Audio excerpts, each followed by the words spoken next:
Special thanks, of course, to Affordable Prestige Cars for providing the Bentley Continental in this particular review. Of course, I've done a couple of Bentley reviews with them in the past, and naturally, if you are looking for a vehicle like this, including, if you're quick enough, the exact vehicle, of course, in this video, then of course you could click the link down below and check out their current stock to see what they've got available.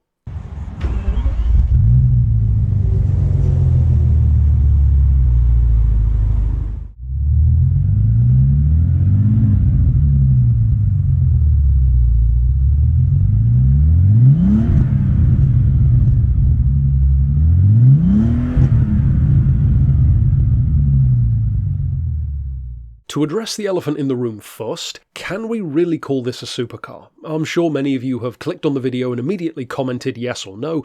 I would actually argue it's a bit of a mixed bag, and even though it might not seem that important, I actually think it's fairly crucial to why this car is actually worth considering buying at all. Because the Bentley Continental GT, especially 20 years on, as crazy as that sounds to think of when these initial shape cars came out, it's a car which is known for being a risk. You can't cut around that, you can't pretend like they're not. It's up there with Astons, Maseratis, TVRs. It's known for being a car that you buy because you really want one, but then you have to be honest about the kind of risk that you're taking. And that's the crucial thing. See, I've talked about a bunch of different versions of these Bentleys, and one of the main reasons why I wanted to talk about this one is because somehow I'd missed the original. I've already talked about the Speed, I've talked about the SuperSport even, I've talked about, of course, the Flying Spur, which I owned myself for a short time, essentially the four-door version of the same thing, but I'd never actually talked about this one, the standard, quote-unquote, original shape Continental GT, a car which, if you think about it, was really unrivaled in its day. When this came out in 2003, what a beast of a car this was, around 130 grand, which even then severely undercut most other cars, certainly brand new cars, that could do this kind of speed.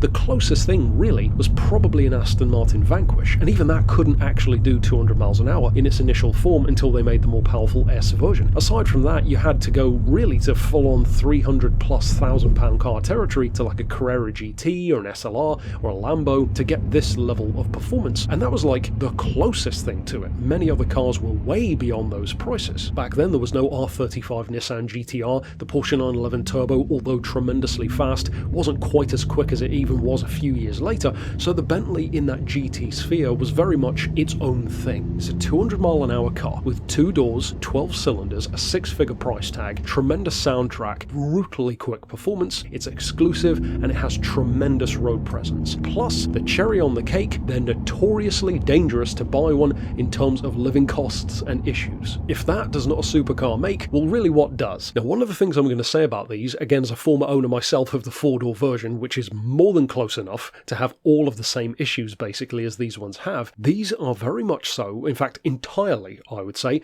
the kind of car which you categorically, unequivocally, should not buy as quote-unquote another option. If it's between a Bentley and something wildly different, don't get the Bentley. A Bentley is not something which you consider against a Jag, for example, say an XKR. If it's between those two, just get the Jag, because you're obviously not bothered enough about the Bentley, so honestly go for the simpler, easier life, the cheaper car. Again, I've had an XKR, so I should know it was definitely an easier car to live with. It's just a simpler approach to a vehicle, so go for that. You'll probably have just as much fun in doing so. When would I recommend one though? Actually, funnily enough, for someone like me. See, I'm not a Jag guy. I had one and I enjoyed it. I'm actually a Maserati guy, and I've had a couple of those as well. Maseratis are not for everyone. Much like a Bentley, you have to like it. You have to have always wanted one. Not just like, oh yeah, I might get a Maserati, it's another option. This is squarely in the sphere of Bentley, Maserati, Aston Martin, similar kind of price region, similar cars in terms of how wary you should be of potential costs. Something about a Bentley, and I think it has partially to do with how complicated and how complex the electronics on these cars are. It honestly seems to me, from the time I've spent in and around various Bentleys at wildly different price points, this one for example is around £12,000–13,000. Yes, really, it's insanely cheap given what it is, and that's not too uncommon either. At the opposite end of the spectrum though, look at the SuperSport, which I reviewed. That was around a £60,000 car, and yes, it's quicker, it's more extreme, more exclusive, etc, etc. But in reality, from what I've seen at least, and from what I've heard from other owners as well, you are kind of just as likely 9 times out of 10 to have the same kind of annoying issues pop up in a £60,000 £10,000 Bentley as you are in a £16,000 Bentley or even less. So quite honestly, if you are going to buy one, I'm going to kind of go against something which I've said before, which is usually buy the most expensive one you can afford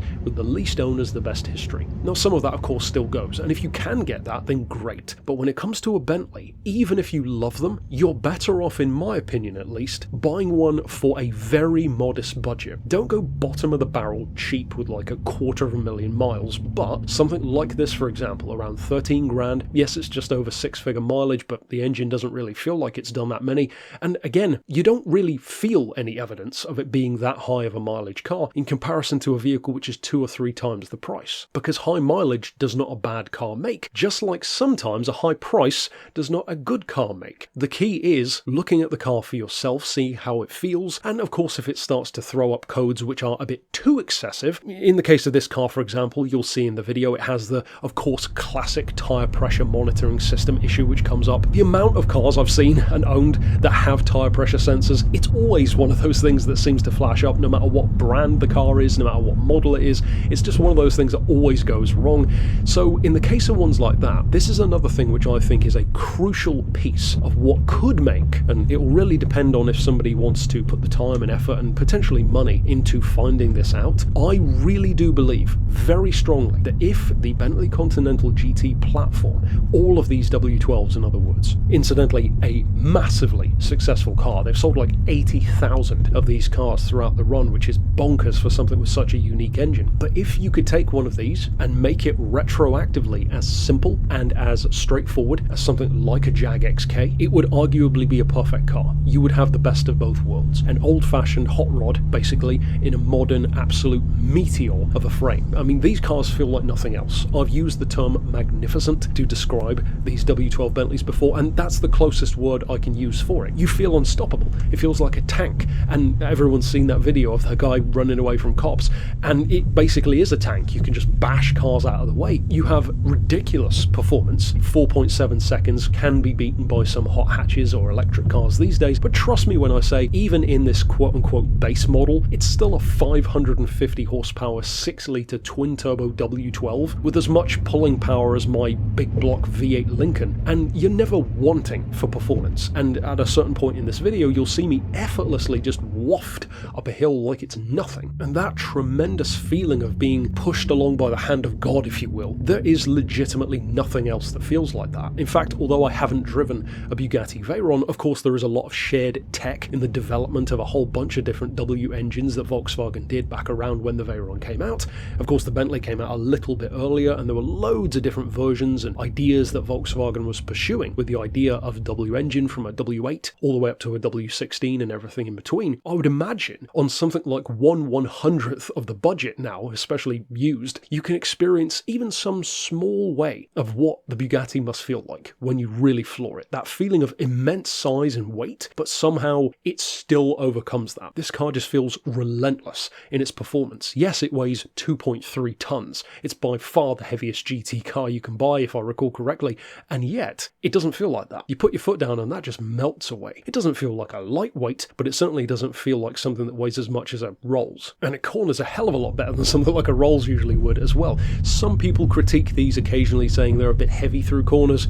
You don't say. A four-wheel drive 2.3 ton car with 12 cylinders, it feels heavy through corners, does it? Duh. Yeah, of course it does. It's a Bentley. It's not going to feel like a Lotus because it isn't one. At the same time though, what these can do, and crucially what they can do all year round, it's just undeniable. It doesn't matter if you like them or not. You owe it to yourself to drive one at least once. This is one of those cars where if I were to make a list of cars which all petrol heads should try, it would be on there. Any version of a W-engined Bentley, be it a Spur, a Speed, a SuperSport, a GTC, whatever the case may be, they feel like nothing else. And in terms of just sheer bang for buck, well, find me another car that has this level of supercar panache for 13 grand. You could pay it for other GTs, sure. I mean, you're going to struggle to find a decent Aston even for that money, even with high mileage. The best you'll probably get is something like a really ratty Vantage, maybe a 6-cylinder DB7, which isn't a bad car, but it's hardly on the same level as this in terms of performance. What else could you get? Maybe a TVR Chimera. Not exactly a Bentley rival, is it? And I'm sure it's a lot of fun. I've kept thinking about getting one myself a few times, but TVRs are kind of notorious in their own way.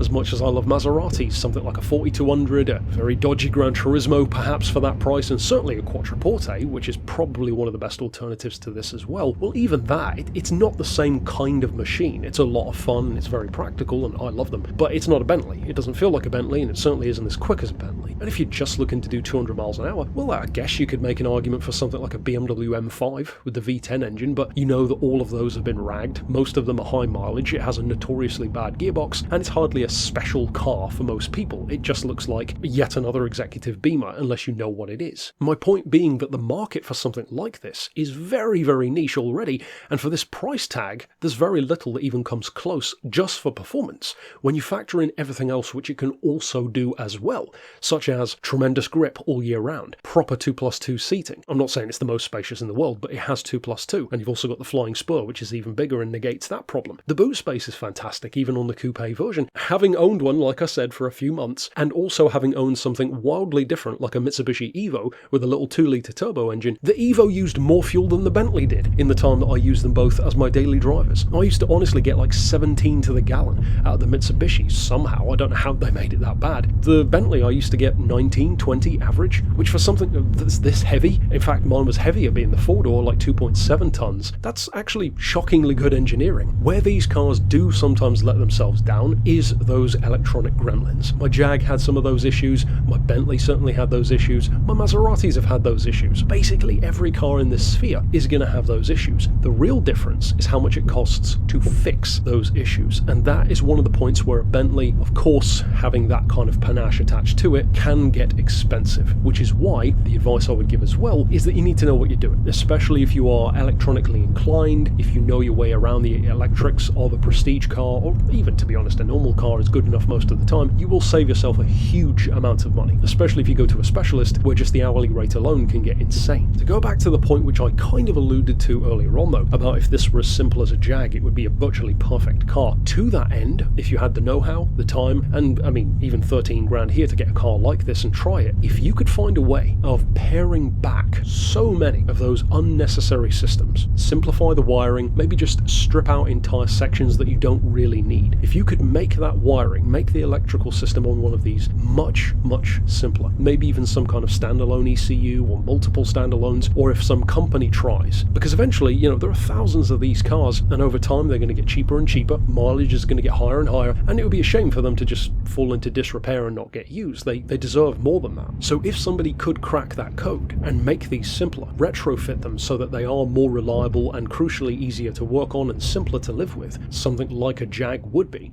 you've just cracked the code at that point. You've made them brilliant again. These are the kind of cars where, much like a Rolls-Royce or whatever else, they're fantastic when they were brand new, and they're fantastic under a warranty, and they're fantastic if you know your way around them. For many people, you're not in that position anymore. Does that mean you shouldn't buy one? I would actually argue, perhaps surprisingly, no, I don't think that means you shouldn't buy one. What I do think is you should have very realistic expectations. You are going to have error codes, and it doesn't matter how much money you spent. Sure, some people might get lucky, but for 99% of us, myself included with mine, you're going to get errors, you're going to get codes. All it really is luck of the draw on what kind of code you get. It could be a bulb, or a tyre pressure sensor, or it could be something more. But if you've got the budget to, even for a short time, have a car like this, well, just for the experience alone, it is a tremendous ownership experience. To this day, 20 years later, the road presence that these things have, the performance, the sound, the feeling that it gives you, there's nothing quite like it. And again, I say that having reviewed a Vanquish in this same series, which is probably the closest thing to it. A Vanquish, though, will still cost you a lot more than one of these, and honestly, I don't like the Vanquish as much. I basically alluded to that in my review for it. As stunning looking as the early Vanquish is, and as incredible as the soundtrack is, it just didn't really feel as engaging to drive. It has a very awkward, annoying gearbox in that earlier form. It's not as quick as the Bentley anyway, the fuel economy isn't as good, and you're paying in some cases 5 times the price even for a used one. And that's the closest thing to one of these. Nothing else is really in the same kind of sphere, at least I would argue, for this kind of price point especially. If you can afford to give it a risk, if you're the kind of person who likes the idea of a TVR, a Maserati, a Jag, an Aston, specifically in other words love this kind of machine, you're aware of the issues that can pop up and you still want to give it a try, even if you only have it for a a few months like I did in the case of mine. Was mine a bad experience? Yes, overall I would say it was, but it still gave me the experience of having one. It was still a majestic, magnificent car in its own way, and I've loved every single time I've driven one. If you could, for example, hire one or do a supercar experience, a lot of those supercar hiring days will have stuff like this in there. Take like an Aston, a Lambo and a Bentley around a track kind of thing, then go for it, because you will enjoy the car even if you don't buy one. And for 13 grand, well, knowing my kind of crazy ideas that I have with cars these days, this would make a hell of a project as well. I mean, imagine taking the motor out and putting it into something else, or retrofitting this into an even crazier project. Regardless of what route you go down, they are magnificent machines, and of course, if you are curious to hear more about the W12 range, check out my review for my own Spur. Of course, like I mentioned, I've done the open top one of these as well, which was the speed version, which has more power and more performance, and of course, the ultimate version at the time, the SuperSport as well, which was a properly quick machine with around 620 horsepower. And if you fancy something that's a bit different in the Bentley sphere, I did review an Arnage as well, a bit more of a traditional Bentley experience. Naturally, as always, I would love to hear owners' stories, positive or negative, things which you would recommend potential owners should look out for, or try to find, or try to avoid, down in the comments. And for now, thanks for watching.